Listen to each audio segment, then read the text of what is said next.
What's good, you guys? Thank you so much for clicking on this video. For any of you that watched the video yesterday, I'm still sick. I'm a little worse than I was yesterday, but I'm better. I'm feeling better now than I was this morning, so that's good. The reason I didn't post it back then and I'm posting it now was for privacy reasons. However, the person involved, who is Tim Elliott, former Ultimate Fighter winner and current UFC fighter, but he's done some interviews that saying that he doesn't mind people putting it out there because this is going to be awareness for you guys. A lot of this stuff happens to people that none of us know about and gets thrown under the rug, swept under the rug. And I remember he dealt with all of this during fight camp. And he has a fight this Saturday, so make sure to go show him support for his fight this weekend. And thank you so much for watching. Just a real quick trigger warning for you guys. This video may make you very angry of the circumstances. However, I do not promote any online attacks. Do not go to these people and attack them online, and don't do those things. This is just for purely awareness. This happens to regular people all the time, and it doesn't get talked about as much. So this is just for awareness for you guys, and to let you all know that if you're going through this, it's okay, and to keep pushing forward. Thank you guys for clicking on the video. I really appreciate it. Finished my golf game on Friday, and I had, I was strolling through Twitter, and I see this news that you and your now ex-wife have separated, and there was apparently a relationship the entire marriage. There's so many things to unpack here, and I don't want to spend too much time on this. But first, how did you find out? I'm pretty sure his wife is a UFC fighter too, on your or wedding used to be. Like, take me through the details a little bit here, because I know you were responding to messages. I know you were driving your daughter home the night of the wedding. But first, let's start with, how did you get even a sense that there was another relationship going on? After the wedding, I had no idea. I went home, took my daughter home, and then she came back later, and later in the evening, and we woke up and everything was fine.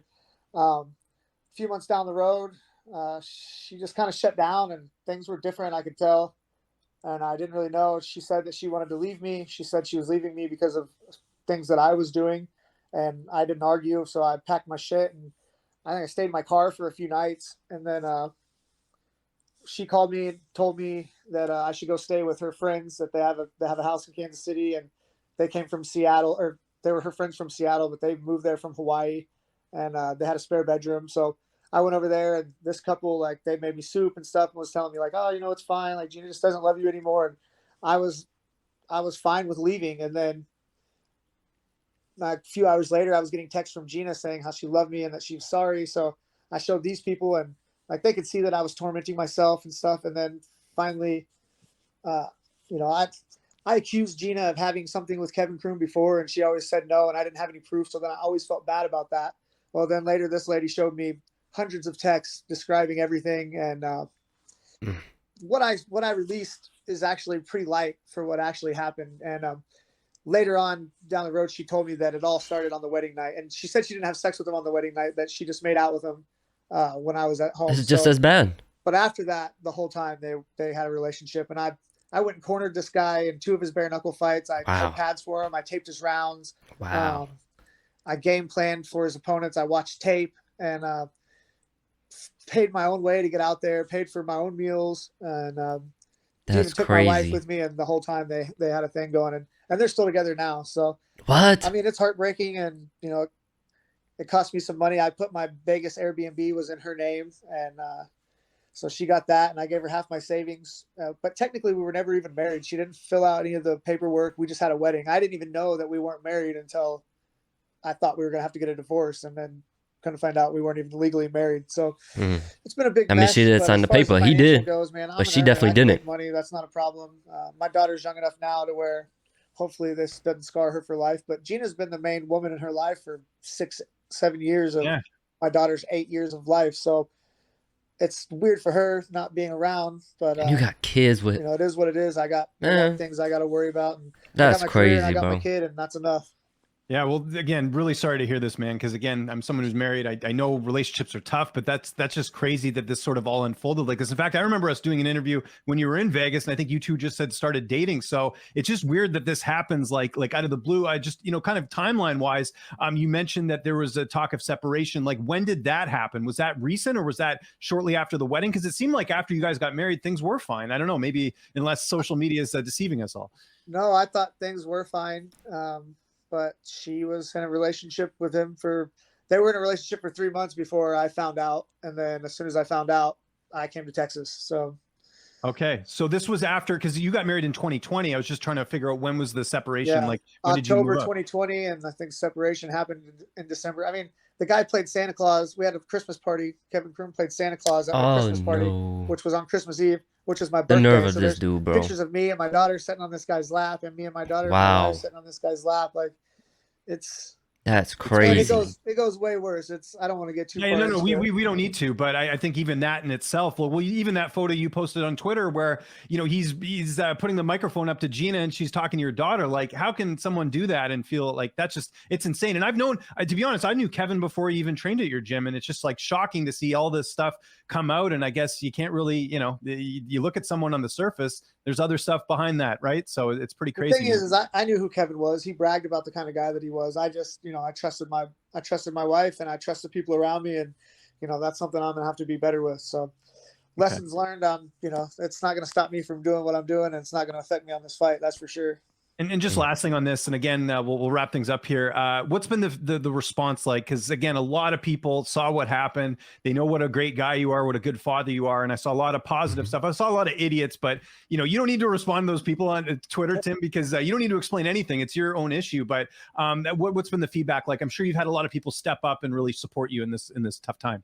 As far as the MMA community goes, they really have, and the only reason why I even said anything is I was having interviews and people were asking about Gina and asking, you know, how she's doing. And like, I was making up lies for these guys and saying, oh, you know, just things aren't going well. And then they'd ask about Kevin, like, oh, are you going to corner Kevin, the bare knuckle? I'm like, oh yeah, you know, we're not really friends anymore. And See, and all like, this is happening behind the scenes, and living a life. he's not. He doesn't feel like he should talk about it. I was the only one that had to bear the burden of knowing this shit. So I didn't want to post it, but you know, as soon as she started calling me, telling me, I don't know. We don't have to get into it. But Yeah, no, for sure. I get it. You made the play you had. She's probably to, talking like hella said, shit. More stuff that you could have put out. Blaming shit on him and all what that. Anyone would do, which is try and get the truth out there a little bit. You didn't want people being online and making things up, right? You kind of got your, you know, the truth out there, like you said. Yep. And I've got overwhelming support from the MMA community and people who have been in a similar situation. And honestly, before I released it, I didn't know if I was going to get through it. I didn't know if I was going to make it without, you know, being hurt or being in jail. And, you know, it got a lot easier whenever I heard a bunch of other people tell me their stories and let me know like that shit gets better. And so I'm not mad that I did what I did. I didn't know it was going to have 9 million views in 2 days and make, you know, Fox News and all these headlines, but I've gotten a lot of support and a lot of love from a lot of different people, and it's been great. Wow, you guys. So a lot to unpack there. Not only was she going behind his back on their wedding day, she was having a whole relationship with one of his teammates behind his back. Wow. Foul. And this is great awareness for you people out there going through a similar situation like this. I know as men, we could be very prideful. We could be very private. So a female could do us dirty and we'll keep quiet because we don't want to make her look bad. And she could make up all these lies publicly, just like you saw right here, making up a bunch of lies publicly to try to paint him out as the bad guy. To anyone who goes through this type of stuff, you're not alone. A lot of us do. I'll give you guys a story real quick. There was a time where I was cheated on. Yeah, your boy was cheated on. Met the girl in college. The whole thing with the pandemic happened, so she had to move back home, far away. Flew her out, got an Airbnb, everything. Saw on her phone, she was texting, sexting, all types of guys. And look, I could have flipped out.